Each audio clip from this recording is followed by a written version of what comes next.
How to delete Samsung account permanently.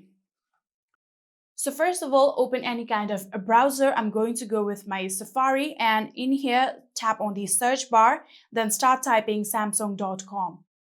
Just like this, simply search for it and we'll get to the official website of Samsung. From here, make sure that you are logged into your account. Simply tap on the profile icon right here.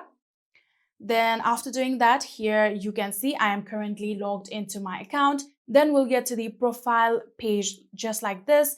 From here, tap on Manage Samsung Account. After doing that, tap on Delete Account.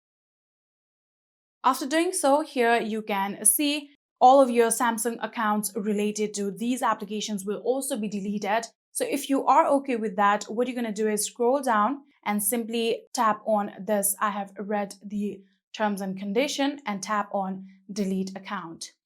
So in order to verify, you'll need to write down the password of your Samsung account one more time. And after writing down your password, all you need to do is tap on OK. And just like this, here you can see we have successfully deleted our Samsung account. And that is it. I hope this video was helpful to you guys. If it was, please do not forget to hit that subscribe button and like our video. Thank you so much for watching. See you in the next.